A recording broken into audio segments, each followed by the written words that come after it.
Hello, welcome to Guide to the Unknown. I'm Kristen. I'm William. And we are here to tell you some scary stories. I'm very curious about William's story. I don't know whether to say scary, weird, betrayed, bewildered. I'll tell you this. Maybe this will come back to bite me later on. But I started to get kind of goosebumps as I was writing everything down. Okay. Yeah, it's something. That's promising. Just to tease to keep people tuned in, I'm going to go second tonight. Yep. But my topic, you may have seen in the episode name when you clicked on it. If you Google that, you're not going to get anything because this is a singular experience that happened to me. One singular sensation. Oh, every little step I make. Make a step? Anyway. Well. That's later in the show, though. Yeah. Yeah. This week, Kristen's going to go first. She told us her topic last week. Yeah. So no big surprise. It's kind of a cliffhanger of sorts. This is like part 2 to your right. White House occultists topic. Right, exactly. Yeah. So last time we talked about people living in the White House, basically the first ladies and their husbands got in the mix sometimes, getting into occult practices. And tonight we're going to talk about hauntings in the White House, a little bit of an expansion of that topic. So first, I have a little bit of an update from last time, which is that, remember I said that I found a quote from a White House staffer and it said that it was from the White House website? Yeah. And I got really excited because I thought there was like a sweet ghost section on the White House website, and then I went, there was nothing there. Yes. So I found an archived website or webpage or whatever of the White House website. I'm saying this all weird, but an archive thing of the White House website under W. That, okay. So it's like a snapshot of what the website looked like back then. Right, exactly. Right. So there was a whitehouse.archives.gov/ghosts at one point. That's so cool. I know. And it had like a graphic. I will say it was very sweet. Not the most presidential thing I've ever seen in my life. Okay. Like, there was like a graphic of the White House with kind of like a scary sky over it and ghosts kind of like flickering. It's cool, but maybe it doesn't have the gravitas of the presidential website. Are you saying that you approve of them removing it? No, I wish it were still there. I'm just surprised that it ever was there because it looks like a cheesy like GeoCities site.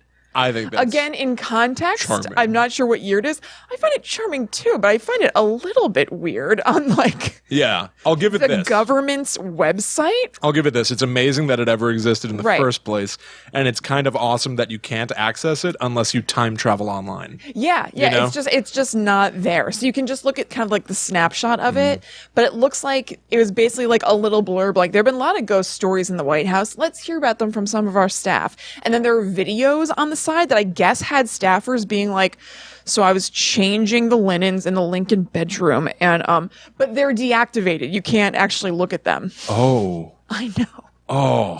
I know. wonder what awesome, those though? are. Somebody must have that archived. Were you using the Wayback Machine, or was it just a screenshot like taken by somebody? I searched for like ghosts in the White House or a haunted White House, either one of those, and it was one of the things that came up. There is a website called the Wayback Machine. I'm not going to worry about this right now. Yeah. It allows you to look at websites like, the internet's constantly being like downloaded and cached. Yeah. So there are old instances of websites saved on this thing called the Wayback Machine. Right. I wonder if you go back to that date in the Wayback Machine, if you can interact with some of those elements. Maybe. Yeah. All right. So to be continued again, because I would really like to know about that. So that's that. Now I've divided my talk about ghosts in the White House to into a few sections. We have first gals. That's going to be the first ladies of the White House seeing ghosts. Okay. Then we're going to go to play with fire, get burned /burned, BYRNED. Okay. I emphasize that weird. I'm really tired. Is it like get burnt? No, burned or burned spelled with a Y instead of a U. Oh, okay. Then we're going to move on to Lincoln because he's so prolific. And then Harry S. Truman, true believer. Oh. So just so you guys know what's coming. True man. Mm-hmm. True man. Okay, so the first gals, here's some ladies who are haunting the house. So people have seen Abigail Adams, who is the wife of John Adams, who was the second president, with her arms outstretched, walking toward the east room of the White House, kind of as though she were carrying laundry, wearing a cap and a lace shawl. I would like to know what kind of cap it is. I'm having a hard time picturing the cap and lace shawl going together. I'm picturing one of those caps that's like big and puffy. It's like loose. I think you would call that a bonnet. Yeah, I guess I'm picturing a bonnet. That doesn't read as a cap to me. Sometimes they have a little brim, right? I don't think so. A bonnet? I don't know. Yeah, I don't think so. I'm not sure what kind of cap goes with a lace shawl or what kind they were wearing back then. So it's hard for me to feel a visual of this ghost. Yeah. But still, that was what was going on. And the reason or rationale for people seeing her this way is really interesting to me. So apparently, back when she was living in the White House, she would hang laundry to dry in the East Room because it was the warmest and driest room of the White House. Back then, the First Lady was doing laundry? Isn't that kind of surprising? What year is this? Do you know? She was the second president. Oh, second? John Adams was the second president. Okay. Yeah. I guess. Don't you find it surprising that they weren't like so fully staffed that the First Lady is doing like hanging the laundry in what isn't even a laundry room? She's like, I just happen to notice that this is the warmest and driest room. So only like drape John's under things onto this fancy couch. I'm going to ask a question that might expose my stupidity. I'm very nervous about that all throughout this. Okay, good. Then let's just get it out there. Yeah. Was there a White House that early? I thought the White House... Okay. So there was what was called the Presidential Mansion, and then that burned in 1812. Yeah. So I guess that wasn't technically the White House, but it was built again on the same spot, I believe. Okay. So same basic place. It seems like it was just about as big. I looked up some pictures. It looked pretty similar, but it didn't have that kind of like curvature coming out.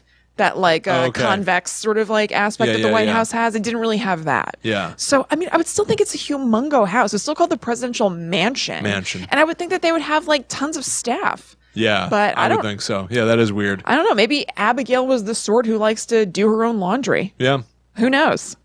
Later on, Dolly Madison, whose husband was James Madison, lived there, and she has been seen since tending the Rose Garden. And she first showed up during Woodrow Wilson's presidency when they were going to move the Rose Garden. So people think that she kind of like manifested herself like, oh, no, they're going to move the garden. I don't know. The roses are... Pop! And then they decided not to move the Rose Garden.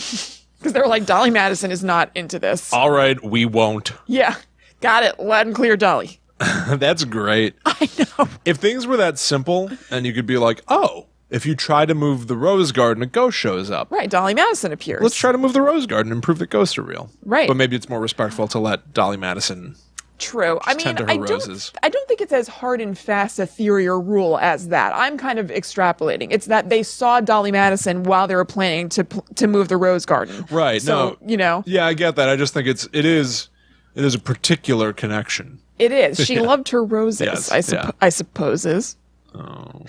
Anyway, when the British burned down the White House, the way that we talked about before, Dolly and James Madison were living there. That was in 1812. And so they had to move to another residence in Washington while the White House was rebuilt. So in that residence, later on, and I didn't find dates or anything, and this is from the Washington Post, you can look it up. Later on, it reported that there were mysterious deaths of 3 women in that house. And then it said 2 of the 3 women were daughters of the man who built the house, and both died after arguing with their father about who they wanted to marry. And then both of them died by falling down the stairs. Oh, God. So here's the thing. Yeah. They were like, it was just kind of connected to Dolly Madison. It doesn't say like Dolly Madison must have like pushed them down the stairs or anything, but they're like Dolly Madison was a ghost somewhere, and then there are scary things happening in a place that Dolly Madison once lived. Maybe she's a ghost there too. I think it's more likely that their father killed both these girls. Yeah, both of these times they're arguing about who they're going to marry, and both times they fall down the stairs and die. Couldn't have been him. Had to be a lady ghost. Right. I think he's a stronger common denominator, no? Yeah, much stronger than the ghost of Dolly Madison. Again, they didn't say that outright whatsoever, but I feel like even in mentioning it, it's saying like maybe there's something weird also about this place that she lived. Yeah, it feels like a joke, like leading you down a path to suspect the father. Yeah. Only to swap in Dolly Madison for some reason. Right. It's obviously Papa. Yeah, absolutely. So, although I will say I prefer Happy Madison.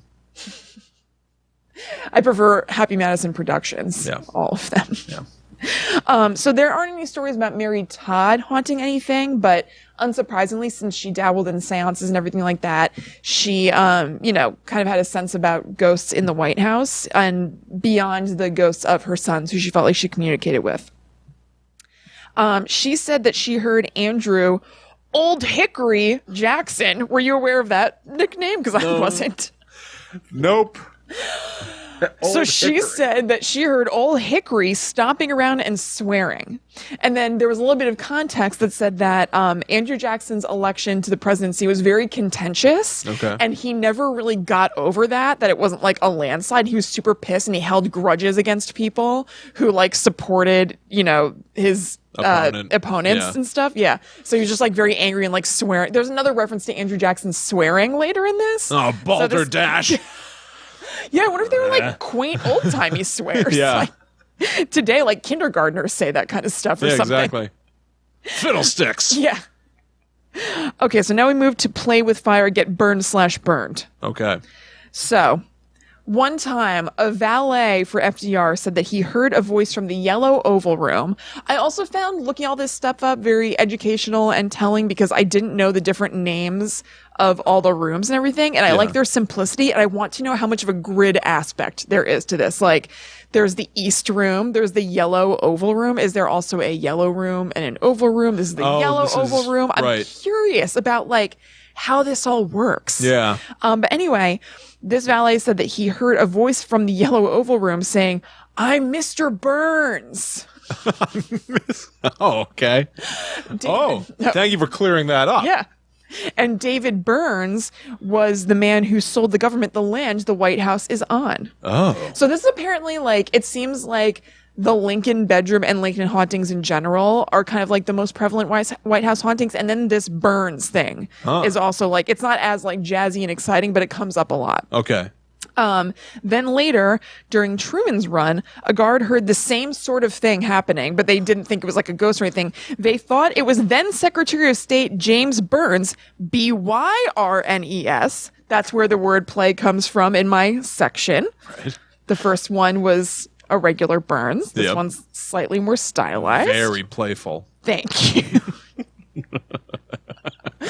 So he went looking for him. He wasn't there. Yeah. This is like an Arrested Development type miscommunication. There are a lot of like synonyms. Very. Or similar sounding phrases in Arrested Development. Be like, Yeah. I'm Mr. Burns. Yeah. You say Mr. Burns. Burns? Exactly. Bees?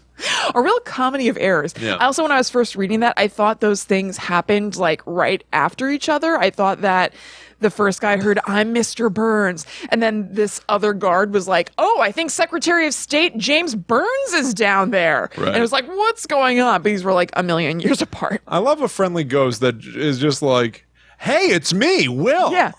Yeah, there's a lot No of... more mysteries. No more mysteries. Yeah, just stating your name outright. I'm Mr. Burns. Hey, all. It's also weird. Name's Tony. Like, that you're not like, I'm here. Like, Mr. I'm here and I'm Mr. Burns. It's just, I'm Mr. Burns from like down a hall. So you're like, what? If it's not friendly and I if it can't is said see you. like a ghost, Yeah. I'm Mr. Burns. Yeah, it's just kind of a statement. Howdy, y'all. I'm Esmeralda Plum. Yeah. Oh, good name. And then blinks out of existence. Yeah. It's a very good name. Thank you. All right, so now let's go to the big daddy of the White House ghosts. Whoa. Abraham Lincoln. Oh, here we go. Yes. So many sightings, so many of them good. He's doing a lot of knocking at doors, it seems to me. Oh. And I don't totally get it. Don't let him in. No. I'm sorry. Yeah. Mr. President, you've done a lot of good. I but appreciate your service to the country, but I'm going to have to ask you to stay outside. You're a ghost now. I can't let you in. Yeah, you're too scary. So Mary Eben, who worked for Eleanor Roosevelt, said that one time she saw Lincoln on the bed in the Lincoln bedroom pulling on his boots. Just casual as you please, suiting up, booting up for a new day. Yeah. She screamed. So the Secret Service actually came running to see what was wrong, and nothing was there. Ooh. I know. Grace Coolidge of Calvin spoke to magazines about how she saw him looking out from a window in what was his office. Lillian Parks, who was a seamstress for 30 years in the White House, so she saw a lot of stuff. Actually, that valet story about Mr. Burns #1 was from a book that Lillian Parks wrote about her time working in the White House. So she like documented this very well. She was working downstairs and she heard pacing in a room above and asked about it. And another staffer went up to check it out and they came down and they were like, "There's nothing there. It's just old Abe pacing the floor." Wow, that was their answer? It's just a known thing that this is what he does. Man, if you had access to the ghost of Abraham Lincoln, Right. first of all. It doesn't sound like he's saying a lot in these stories. No? No, there's not a lot of like communique going on. He's just kind of there from what I understand. That's like the portraits in Harry Potter. Yeah. They're there, but they can't offer Right. much for some reason. Right. They're just kind of like a ghost. Well, ghosts of their former selves. That's Well, yeah. literally what they are. Right. But yeah, they can't like offer a lot in the way of counsel. There's like a sliver of what they were, but like not enough to have personality and give advice. Yeah. Plus, you'd probably just have to constantly explain to old Abe while you're talking to that curious rectangle. Yeah. Yeah. You'd have to constantly explain technology and stuff. You're like, I appreciate that he's here, but it's getting so old. Abe. It's called an iPhone. Babe. We've been over this. This is called a chocolate, okay? It's made by LG. Go with the times, babe. I don't remember Dennis Miller consulting in the White House. Oh, Let me tell you something, babe. I haven't had to explain an iPhone to someone since Don Rickles came over for dinner. Oh my God. That's how he talks. God save us all. What's that thing from Good Night and Good Luck where it's like the famous final line? Is it God save us all? Anyway. From good night and good luck.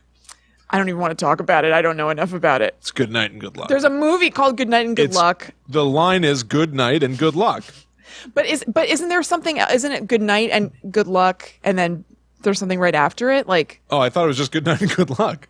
maybe it's something before it. I could be totally wrong. I feel like, or it's from a different event.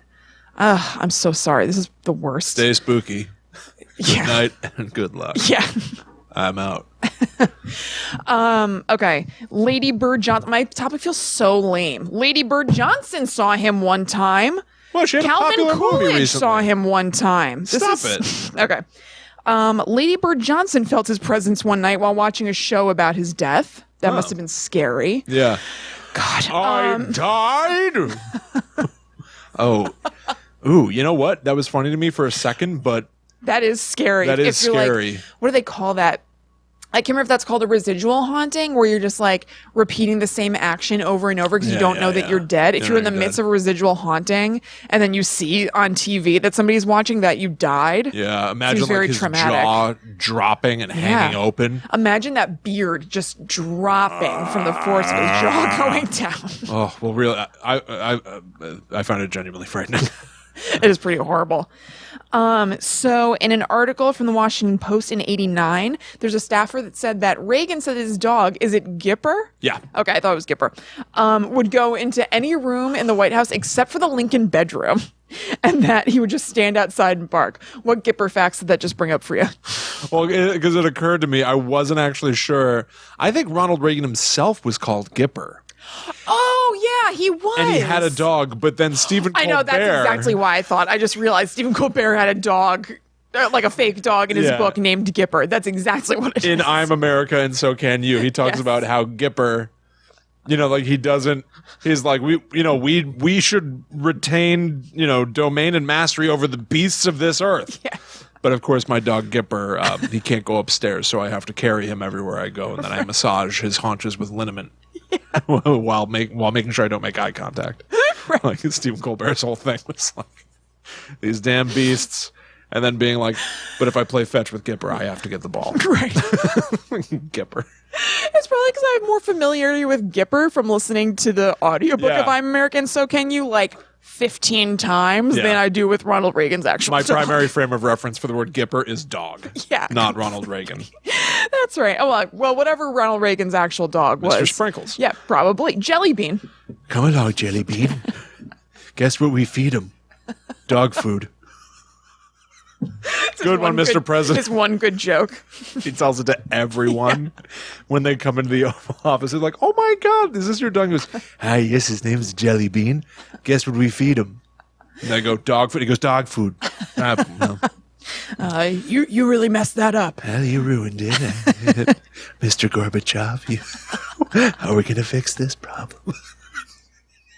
Getting softer and softer.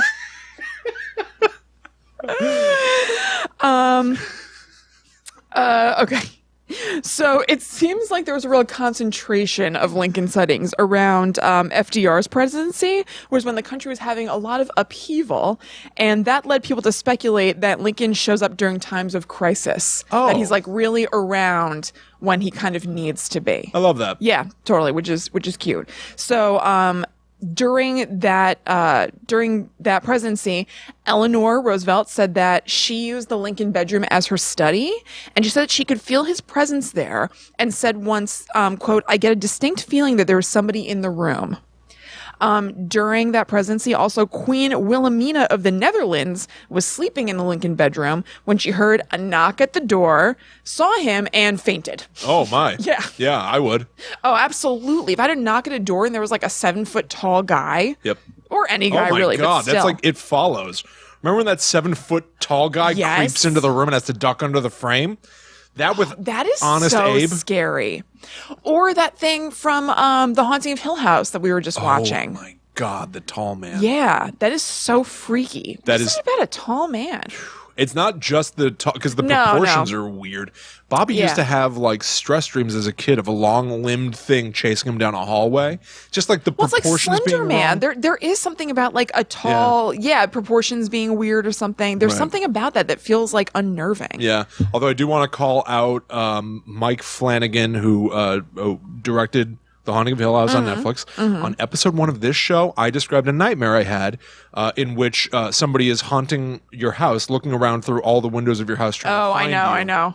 And something very similar to that happens in The Haunting of Hill House. Yeah. I'm waiting for my check, Mike. We've been talking about that for years, so he could have stolen that idea years ago. We both have had nightmares from childhood about something looking in at windows at us. You're right. Mine being Rumpelstiltskin. Yeah, that's right, Rumpelstiltskin, of course. I couldn't believe it when that happened on Yeah, the show. I know. It scared I the know. hell out I really of me. do have to rewatch it because I want to talk to you about it. Because I remember when I was watching it, there were so many things that I wanted to talk to you about. Yeah, yeah. But now I don't remember, so I got to I get know. back on it. Yeah. Okay, so this one is very good.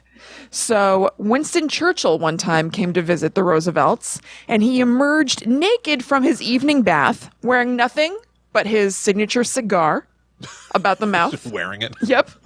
And he found Lincoln sitting by the fireplace. Ooh. And he said, "You seem to have caught me at a disadvantage." That Churchill with his clever lines. Also, did he?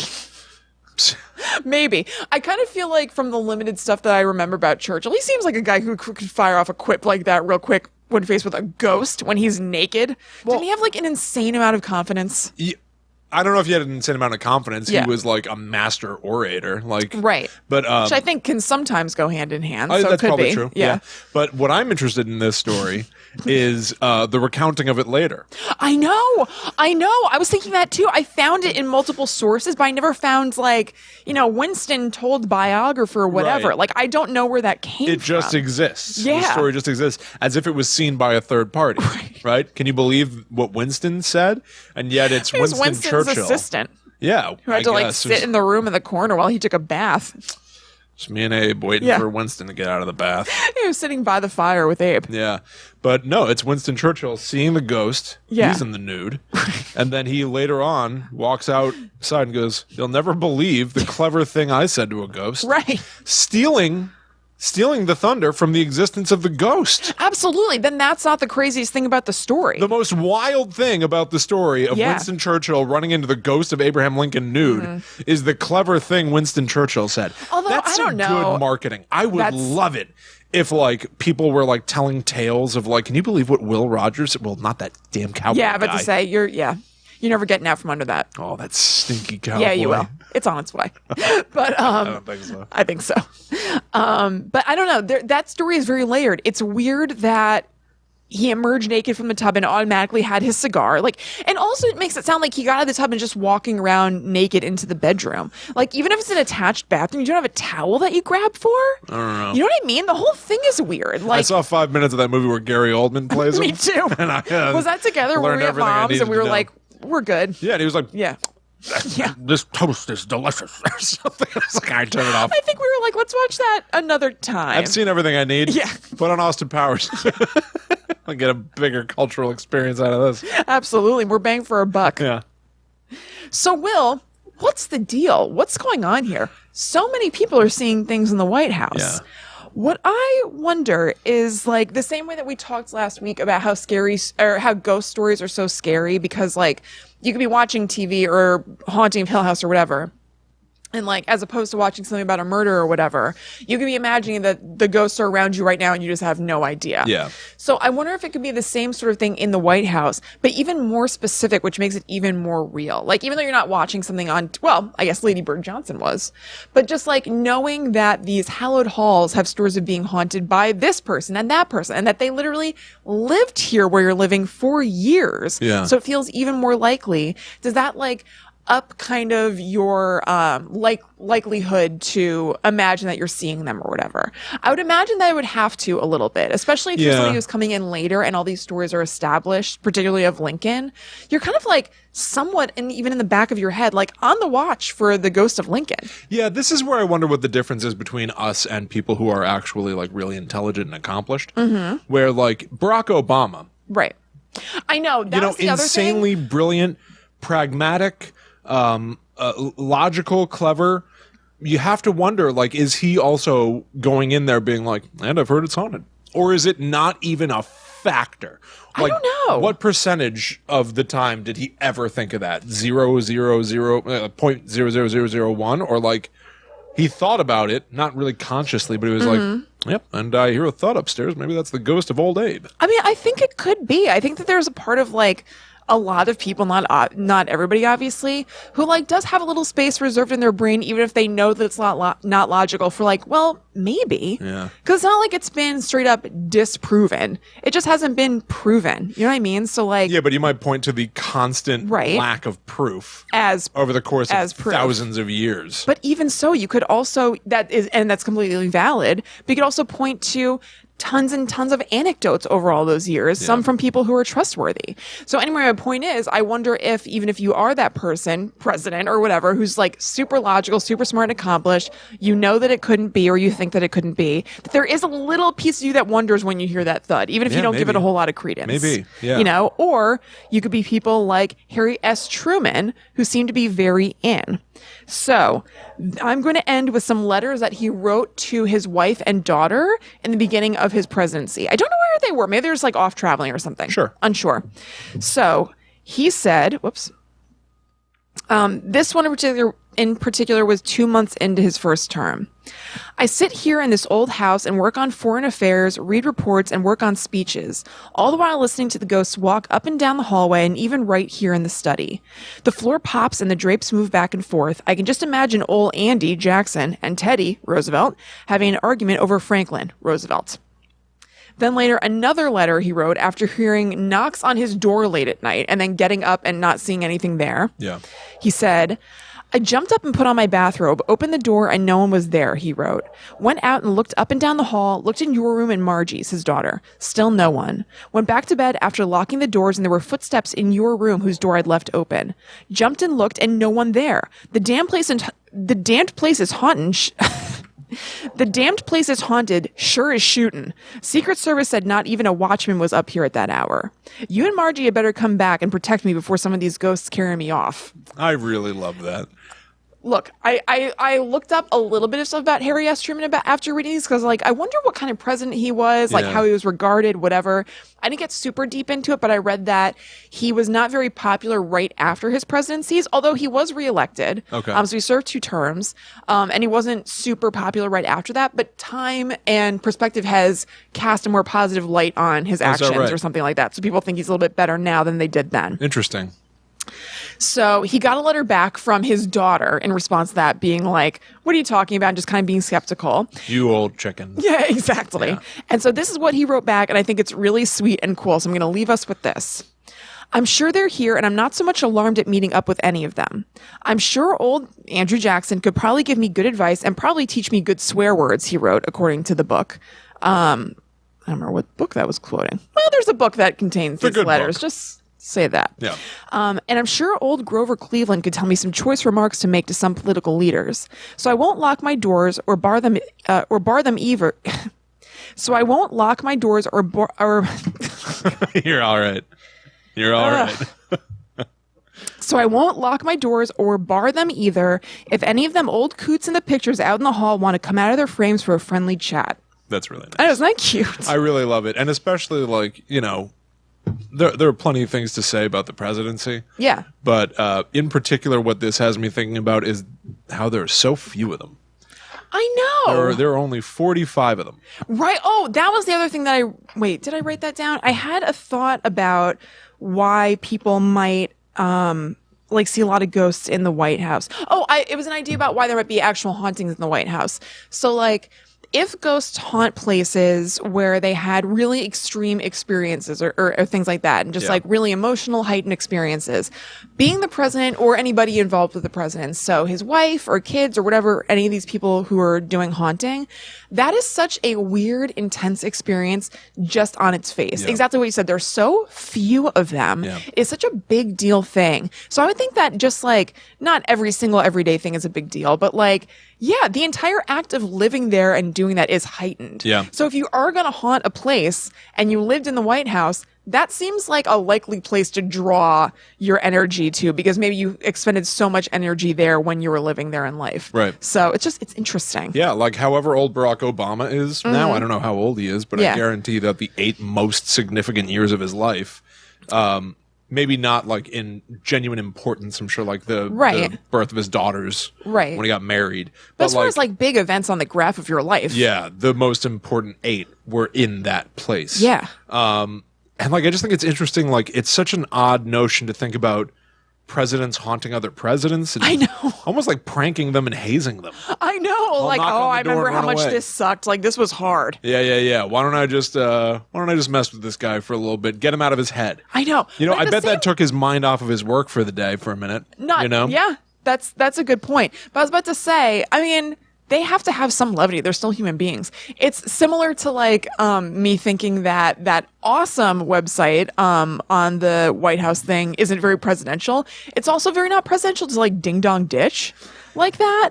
But I guess they are still humans with a playfulness to them. Well, you also don't know. I mean, it's possible that somebody knocked on his door. He opened the door. Yeah. And they were there. Just couldn't see him. Oh, you know what I mean? Like, there's also like that realm of thinking of it where it's like maybe they weren't able to physically manifest, maybe any number of things. We don't understand how the ghost world works. Yeah, that's totally true. But like there is like an odd connectivity between these people who never even met. Yeah, absolutely. They're part of a very exclusive club. Very interesting. That's great. That was really cool. I like that a bunch. Thank you. What? Stop rolling your eyes. That was great. Thank you.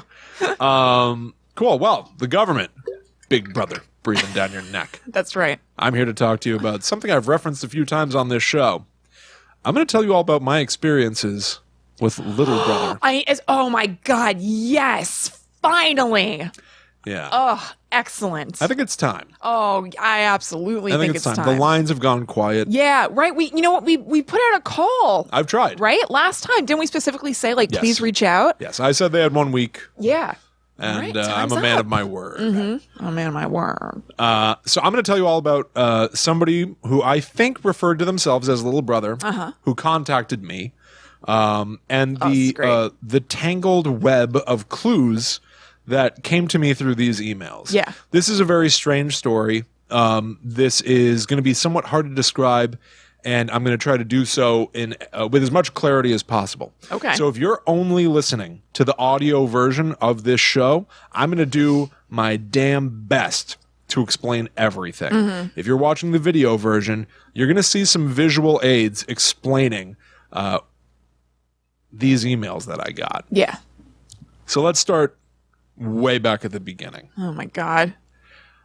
Like everybody else on the planet, I get an endless amount of spam. Yeah. My email inbox is insane.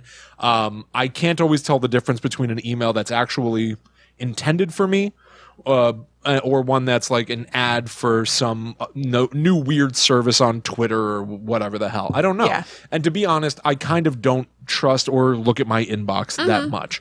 My like work email address is far easier to read, and if I know somebody personally, they're probably texting me or calling me or messaging me on Facebook rather than sending me an email. Right.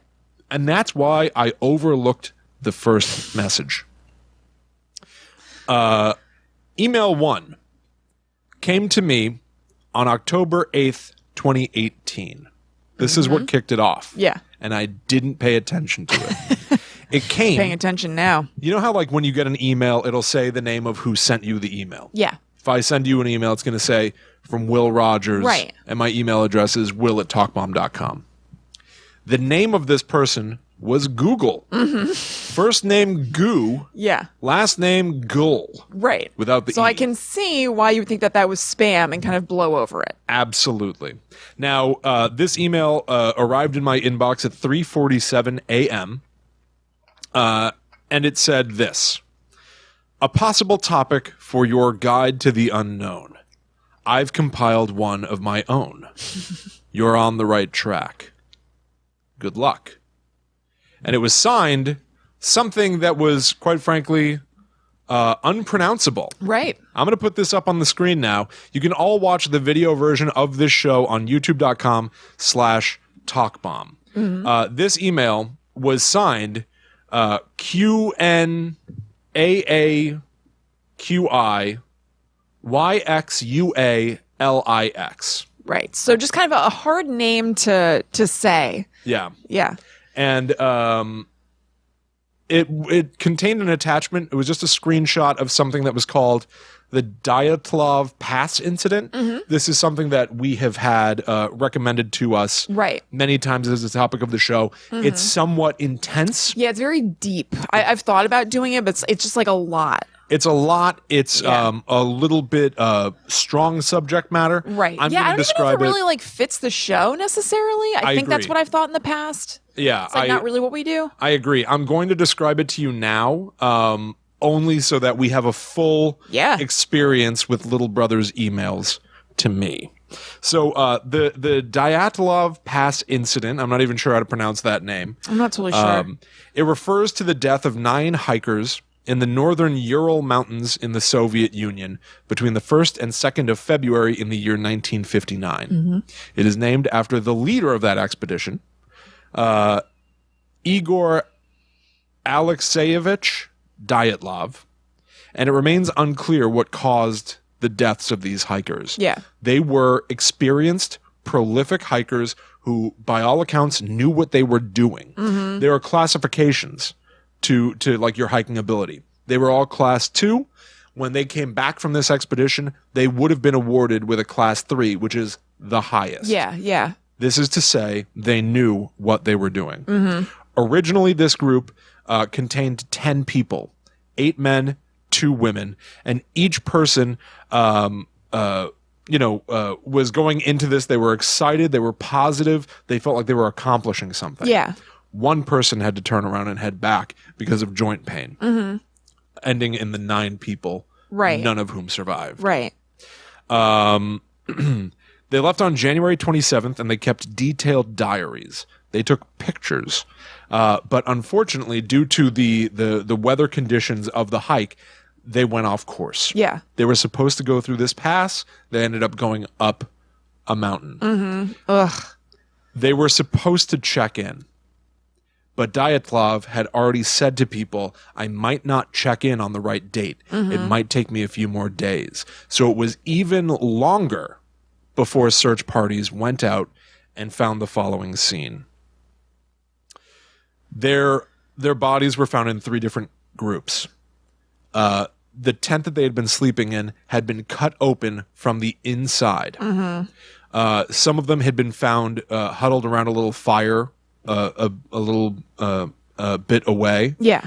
Some of them, their hands had been burned. Some of them were essentially just in their underwear. Mm-hmm. We're talking about like minus 40 degrees Celsius. Most of them died of hypothermia. 3 of them died from fatal injuries, but the injuries themselves were very strange. You can find far more information than what I'm giving you online. I'm going to dumb everything down a good bit.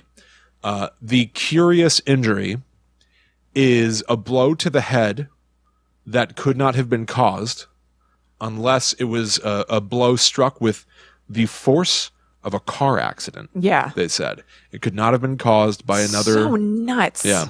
And there are no other injuries on their body that suggest that there was any sort of a fight, altercation, whatever. Right. It's almost as if this injury just happened to them. As if there was just a sudden amount of pressure applied to them. Done. Yeah. Unclear. Some of the bodies were found with some clothes from the other deceased members of the expedition wrapped around their feet and stuff. Essentially, it seems like as people died of hypothermia, they would almost undress them to take their clothes to add on to themselves, which quite frankly makes a lot of sense. Yeah, totally. The reason why people keep recommending this topic to us is because the unknown question here is, how did this happen? Right. There is no evidence that they, for example, turned on each other, tried to kill each other. There are a lot of theories that they met up with a local, like, native tribe in that area, something like that. I hope that's the right term. Yeah. Anyway, but there are no footprints to suggest that there were any other humans there. So crazy. One of the easiest theories that people posit is that it was an avalanche. Right. An avalanche rolled over their tent. Hence, they had to cut out from the inside to escape. They had to move fast. That's why some of them weren't fully dressed. Right. And then the weather conditions made them all get sort of separated, and they all eventually passed away. However, subsequent testing has proven that that is not an area known for its avalanches. If an avalanche had formed, it would not have gone near their tent. It would have gone around that region. Yeah. The answer is no. It was not an avalanche. Military tests. There is, it's been proven at least that the Soviet Union was testing something called parachute mines in that area. This is a mine that explodes up in the air. This could have created that sort of concussive blast to somebody's head that would be like getting hit by a car. Yeah. And it would also explain numerous theories about glowing orange orbs in the area. Though I think that you and I hear something like that. Yeah. And we don't go to military testing. Right. We go to something far more paranormal. Right.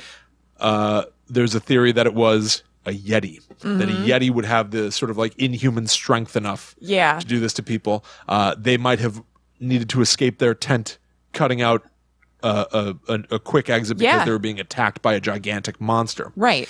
There's something that happens when you get hypothermia called paradoxical undressing. You're freezing to death, but oddly, you feel like you're on fire. Yeah, that's really freaking me that your body does that. Absolutely. Anything where it's like your mind is playing tricks on you Yes. and you're making the wrong decision even though it feels right Right. is very sad and frightening. Yeah. And then there's this. I have never heard of this. The fear frequency. I don't know about that. There is something that humans can experience. This is a sound frequency that is just at the limits of our ability to perceive it, called infrasound. Okay. Okay. I mix up okay and uh-huh. Okay. Oh my God.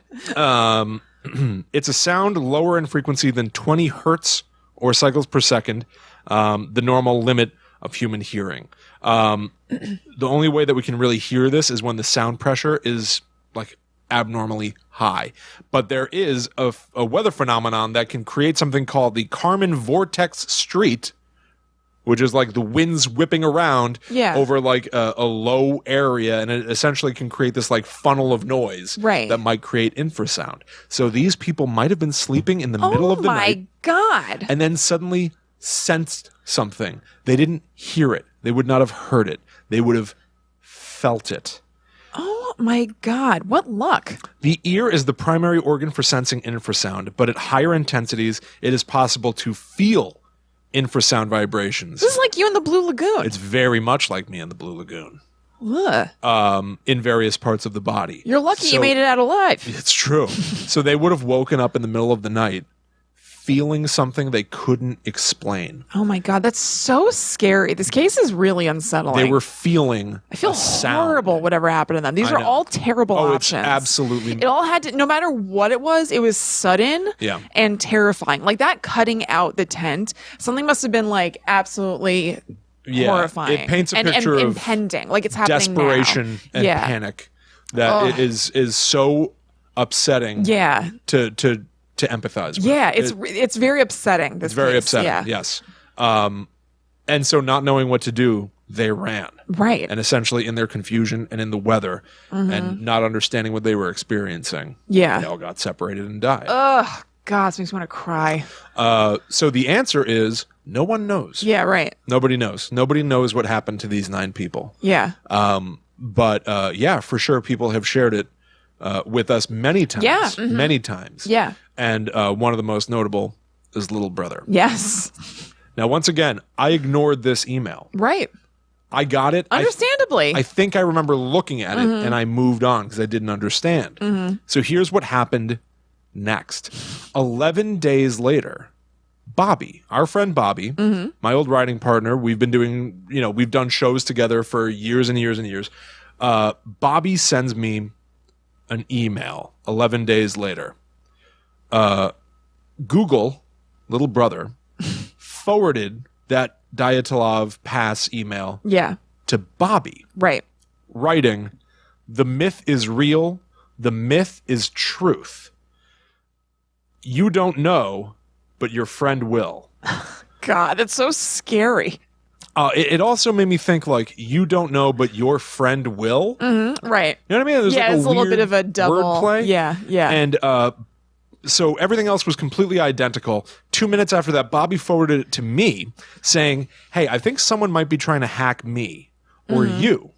Or a robot got very good at mining Guide to the Unknown information. Yeah. I don't understand." Yeah.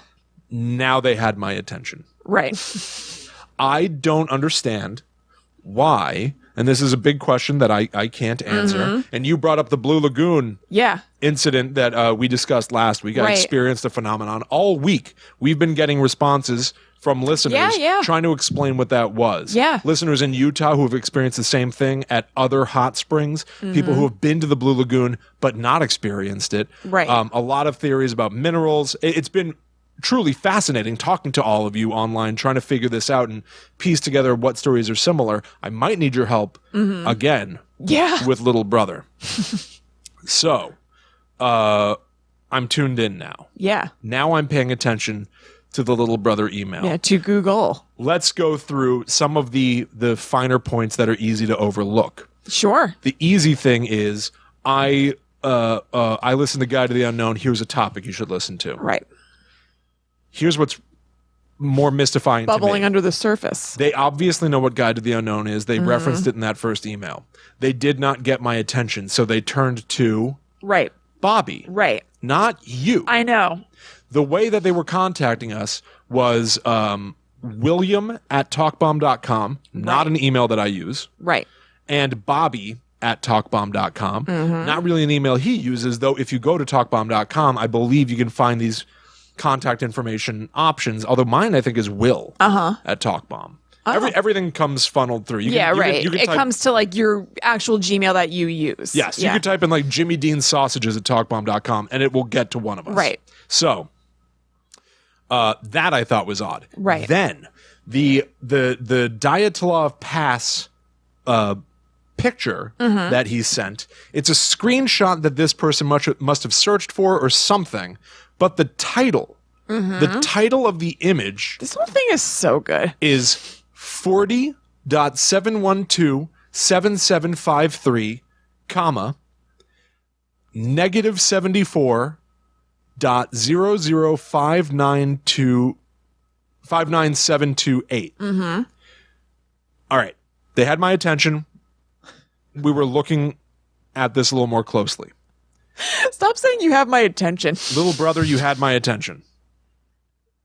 We realized that these... That's something like a pervert says. Like, you have my attention. Oh, I don't like that then. Yeah, all right. Forget that. You don't have my attention. I don't know how to come back from that. All right, so anyway, we realized these are coordinates. This is latitude, longitude. Right. Now, you plug these coordinates into Google, and they give you an address in Manhattan. If you zoom in further, what they give you the address to is New York City Hall. Yeah. Goo Gl, little brother, sent me the Dyatlov Pass incident, and attached to it, the file name for it were coordinates to City Hall in New York City. Right. Not only that, I discovered this afternoon. I don't know if it means anything. Okay. If you click on those coordinates, Google has a little feature that pops up a little more information about the location. This one said bye-bye and hello. Interesting. What is going on? Was this little brother greeting me. Perhaps. Let's get weirder. Yeah. The original email from little brother signed off with good luck. QNAAQI space YXUALIX. This is how we knew his name. Right. This is a cipher that translates to little brother. Right. We confirmed it. Yeah. We looked it up on cipher sites. We did it ourselves. Yeah. It means totally. little brother. Right. Not sure. So Bobby and I continue talking about this because we kind of can't wrap our heads around it. There was a time where it seemed like somebody was trying to do like a malware attack against talkbomb.com. Right. So Bobby and I had recently around this time been talking about getting hacked a lot. All right. I said, haha, what the fudge? Like, I can't tell if it's generated by a robot or not. The picture is clearly cropped from a Wikipedia article on spooky stuff. But then the names seem totally generated by a computer, but they also do say real sentences. Right. Why were they hiding their identity with Goo Gl? And their email address, which I'm not going to share, is equally cryptic, and I can't decide if it's supposed to be a secret message or not. It's filled with letters and numbers. I have not decoded it. Yeah. Okay. We figured it out. We sent Bobby the answers, and then Bobby said, all this mystery stuff, has all this mystery solving stuff actually made you good at solving mysteries? I think so, a little bit. Yeah. Because here's the thing. Now we have like a working knowledge of different kinds of ciphers and stuff. Yes. And here's the other thing that is not mentioned at all in the little brother emails, but I feel like is inherently part of this. Yeah. Kristen and I do unboxing and theory videos for the company Hunt-A-Killer. Right. A lot of that is ciphers, riddling stuff out. It's a game. Yeah. It's a super fun game. Yeah. And I think I've mentioned either there or on this very show or both. I think I've called out to people online and been like, hey, send me weird stuff. Yeah, for sure. I definitely have done that, Yes, right? Like definitely. send me cryptic weird emails. Definitely. So in a way, I got my wish. Yeah. Oh, completely. This is all awesome. It's crazy and rad. Yeah. And No, I awesome. love it. And if you guys are just listening to the audio version, Will's doing a very good job of going through it. But I will say, I'm looking right now at the graphics that he put together for the YouTube version. This all looks great and is very well organized. So I would recommend going to youtube.com/talkbomb for this one. Thank you. You're welcome. Maybe I'll even share this because I feel like this is something that like I don't understand completely. I can tell you the things that I've figured out. I do get the sense that there's more to figure out. Maybe. I don't know. I could be wrong about that too. Maybe this is a riddle that doesn't really have an end. So, the original email came in on October 19th, 2018. That means I've been trying to figure it out because I was doing the now research on this months later. Right. That was just before. That was like 5 days before the launch of the show Blackwood that I wrote. At this time, I was out of my mind. I was like running around like wild. I had a million things to do. Lost track of time. Right. As cool and fascinating as this was, I did not respond to Goo Gl. Right. Frankly, time just got away from me. As it sometimes does. And then this came in 12 days later. This is the second and final message from Goo Gl, little brother. It came in November 1st, 2018, 12:03 a.m. Yeah. These are always in the middle of the night. The email says, your interface geometry is off. You ignored the last entry of my guide to the unknown. Do not worry. I am not bothered. It is your loss. The next entry is incoming. Good luck, myth traveler. The grass is wet with rain. And instead of really a sign-off, there is another cipher. JLRDAP space DLPQA space AXAQ space. Amazing. The title of the email, the subject bar, was Mother Horse Eyes. That cipher translates to Mother Horse Eyes. There was something to solve, but there was nothing to solve. Yeah, right. And there was, again, another screenshot. Yeah. This screenshot just says Mother Horse Eyes, but there are enough pieces of information just below it to realize it's some sort of a Wikipedia-type site. There are sections for the narratives, analysis, other works, or explore. Right. So I know that this is a website that exists that I can go to, but I've never heard of this I had heard of the Dyatlov Pass incident. Yeah. Never heard of Mother Horse Eyes. Once again, the screenshot is titled with coordinates. 30.539994, comma, negative 84.226874. You pop these coordinates into Google, our old friend, and you get this place. This is just somewhere in Tallahassee, Florida. Yeah. I don't know. I don't know. This time I tried to do the same thing. The thing that said bye-bye and hello. This time when I clicked on it, I just got, it's an unnamed road. Yeah. This one seems to be nowhere, but it's so specific. Right, exactly. So it must be something. I wish that you could like zoom in on that car and you could see a license plate or something. It just seems like there's nothing, like, where do you go? I don't know. You know? Well, there are things that you can do. Like I did Street View on both of these spots, and I got weird results. There are weird results that I'm presently considering not connected to Little Brother. Okay.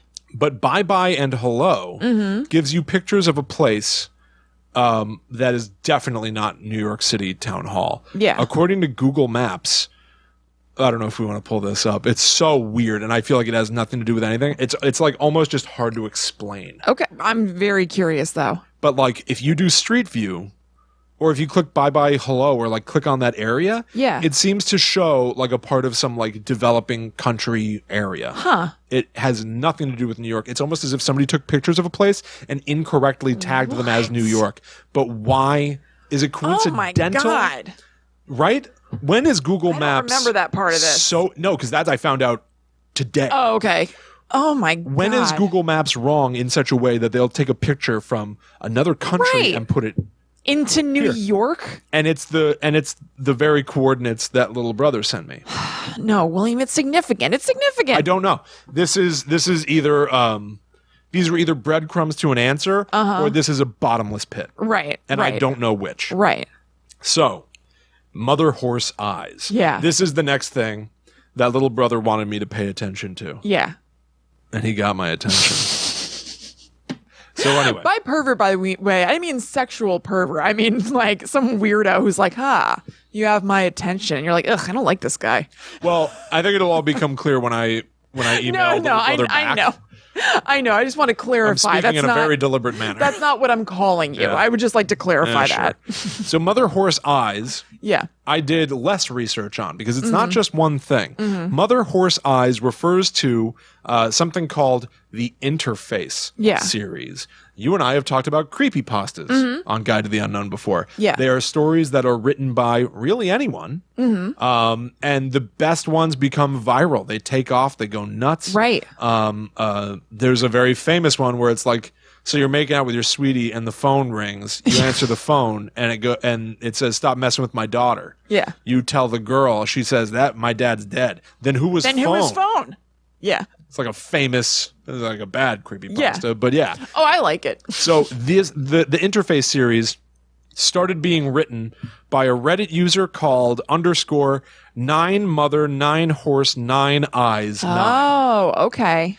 And nobody knows who this person is. Right. All of the fan base around this person is about trying to figure out what's going on. Yeah. Kind of like me and Little Brother. Yeah. So Mother Horse Eyes, the user, will write something on Reddit.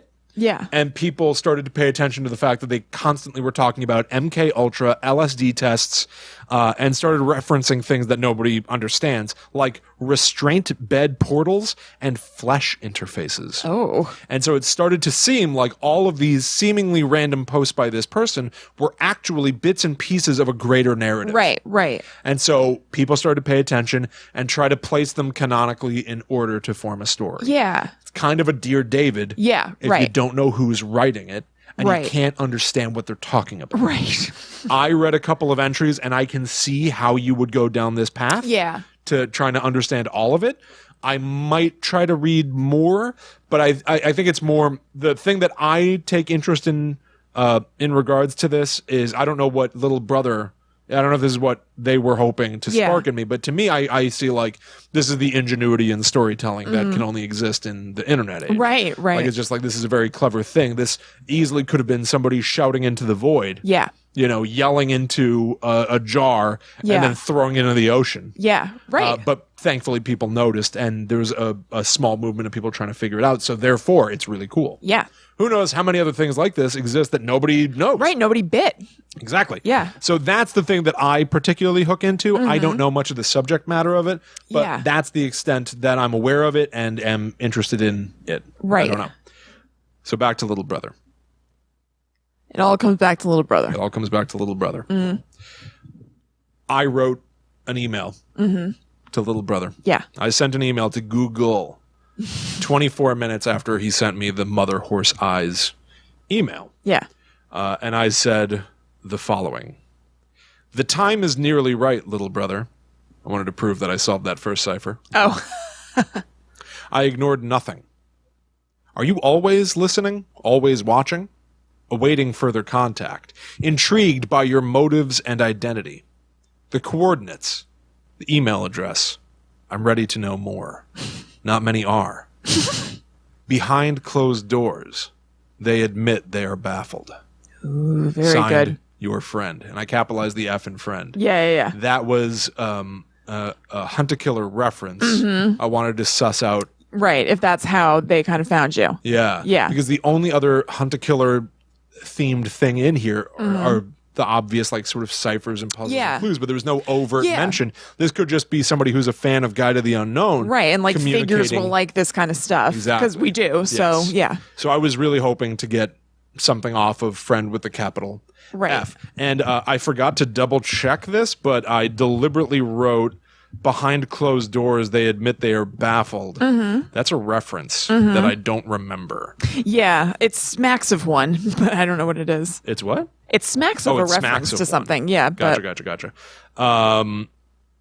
It's a quote by someone named Paul Davies. Many investigators feel uneasy stating in public that the origins of life are a mystery, even though behind closed doors, they admit they are baffled. So I wanted to put That's fun. Yeah. Yeah, I like that. Another little clue just to send back to somebody to figure something out. Right.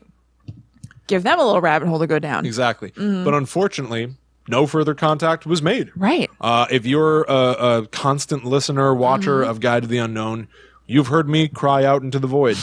You've Big heard brother. me I mean, Little Brother, where are you? ask for Little Brother to get back in touch. Right. But unfortunately, no other emails were sent. I've checked. I checked our GTTU pod email. Yeah. I've looked around. Nothing. Now, have you, I think we've talked about this, have you explored the possibility that this is Bobby? I have a whole section here about Bobby. Okay, because that's a big front runner for me. Yes. Yeah. Bobby the other day asked me to make another call out to Little Brother on the show. Uh-huh. Why would he want that? Here's the thing. Number one, I think that it's worth thinking about the fact that you didn't respond to that first Little Brother email, and then Bobby called your attention to it. I think it's funny that... Why is it about Guides to the Unknown, but they're contacting Bobby? Yeah. I agree. And he responded to that email 2 minutes later. Right. He forwarded that email to me 2 minutes later. Yeah.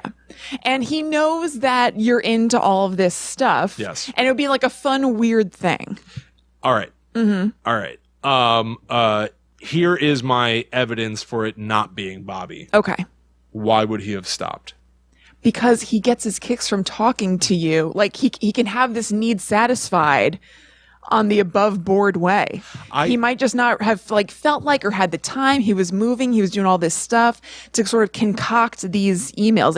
And that's not the only way he gets to have contact with you is through these Little Brother emails. So that itch is being scratched anyway. He had already moved by this point. Okay. I feel that if it were Bobby, and I do think that these points of conjecture point in his direction for sure. Yeah. I think he would have sent a third. I don't know why he would have stopped. Yeah. No, that's a good question. Yeah. And the timestamps, they were sent at 3 or 4 in the morning. Right. And then midnight, Bobby is a bartender. Yep. He might have just been getting off a shift. Yeah. Yeah. Absolutely. I don't know. The only other thing that I can point to is that none of these topics have ever come up with Bobby before. Not that he doesn't have restraint. Yeah. But I just feel like I would have noticed more of a theme. I think if we're talking about somebody committing a crime, and I am, there's means, motive, and opportunity. Right. Did Bobby have the means and opportunity? Sure. Sure. Did he have the motive? Yeah. He's just like a weird guy who might want to do a fun, weird thing. I don't find to be a compelling answer. It's not the most compelling, but it would do the opposite of shock me if we find out that this is Bobby. Yeah, I don't think it would shock me.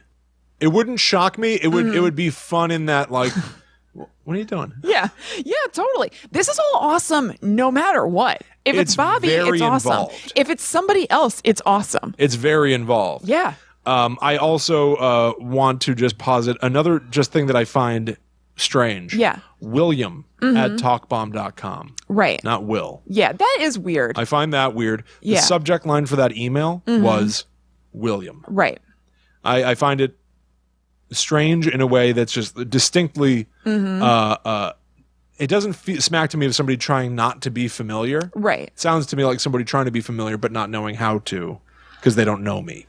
I don't know. I don't read that much into that. I think if Bobby was doing this and he's in the mode of being like weird and formal, it's kind of natural to go William. I guess. I don't know. I feel like I don't feel strongly about that either way, but that doesn't dissuade me at all from Bobby. The original email said, a possible topic for your guide to the unknown. I've compiled one of my own. You're on the right track. And it ends there. I don't know. If it were somebody that were trying to put this on for fun, silliness, I feel like that might go a little further. The fact that it stops there doesn't feel comedic. Yeah. It does feel deliberate, like you're trying to adopt a persona to a certain extent. Right. But it doesn't feel like it's fun. Well, none of this feels comedic or goofy. And you would think that if he was doing this, there would be that aspect to it. Yeah. So I'm not ruling Bobby out. Right. But he's one of the only suspects I have. Right. I will say that. Exactly. Who else do you have? Well, little brother. I don't know. I was me? No, I don't know. Big sister, little brother. Yeah. An exact opposite? I don't know. Little brother's unaccounted for. Everything else makes a sort of like internal logical sense. Mother horse eyes. Right. Was the subject line, was the sign off, and was the attachment. Right. Little brother doesn't have an answer for me. Yeah. That could be the thing that's like exaggerated and funny about Bobby, to joke that he's my little brother. To tell you the truth, something. that leads me to Bobby. Really? Yes. I don't know. I think that I can make certain things fit Bobby, but I don't know if they... I shouldn't say it leads me to Bobby, like that's like one in his favor, but like it kind of makes sense. I could see Bobby being like, yeah, really, like little brother, like, Yeah, and that was a really good impression too. But... Thank you. Yeah. I don't know. I'm considering the case open. And unfortunately, I'm also considering the case cold. Yeah, I know. It's been a while. Little brother. Yeah. If you want to make that trail hot again, by all means. Also, Bobby having asked me recently to make a little brother reference on the show. That also points me away from Bobby. Yes, I agree. That points me away. Yeah. Because he would think it's fun to drop a weird cryptic reference in a show. Right. But I don't think that he would want to be associated with the little brother story. Well, it sounds to me just like he was curious about the little brother story and he wants it to continue, which makes it sound like not Bobby. So let's bring this to a close. Okay. What should I write to little brother? One last time. Oh, my God. One last attempt. Yeah. Can I make a bigger spectacle? Can I make a bolder proclamation? What more do you want? What more could you possibly need? What are you waiting for? What are you waiting for, little brother? Yeah. What should I say? Oh, man. I don't know. I feel like this is such an intricate game that's hard for me to think of something on the fly. Little brother. Because are you going to include anything weird or we're just going to... Little brother, I've been thinking. Little brother, we've been talking. Ooh, okay. This is good already. Are you still listening? Oh, William, this is very good. I wish you would share. Yeah. Send? Yeah, send. Perfect. Send. Great. There you go. All right. Little blah. So, brother, we're waiting. Perhaps that's it. Or perhaps that's the story for now. Yeah, we'll have to see. Of the cryptic emails sent my way, part 1. It's the best. Of I the love Little it. Brother saga. Yeah. Fingies crossed. Fingies crossed. And there you have it. To cap off a very intellectual There you have it. sort of thing. And Fingies crossed. I do also want to say that I have deliberately read out strings of numbers that would otherwise be boring on a podcast. I have just given you the clues. Right. I would love it if you guys would help us. If you would like to roll up your sleeves and take part, By all means. have at. Yeah. Yeah. But for now, that's it for Guide to the Unknown. That's right. So until next time, you guys can follow us online. We're at GTTU Pod everywhere. We would super appreciate it if you donated to our Patreon page. That's patreon.com/GTTU Pod. And that's just kind of like throwing us a tip, basically, for doing this show and giving you some entertainment. Yeah. You can also do us a huge solid by reviewing us on Apple Podcasts, telling your friends, reviewing us on Facebook, anywhere that you kind of like spread the word and the fact that you like the show would be super duper helpful. Yeah. We would really, really appreciate that. Yeah. You can also stay tuned to Guide to the Unknown by following at GTTU Pod on all social media. And if you'd like to reach out to us, wouldn't you like to reach out to us? Doesn't that sound good? We're also online. That's right. I'm on Instagram at @ChillinKristen. I'm at Haunted Sponge. So we will see you next time for another twisty, turny, creepy, crawly episode of Guide to the Unknown. But until that time comes, we must travel. Back to the netherworld go we. Bye.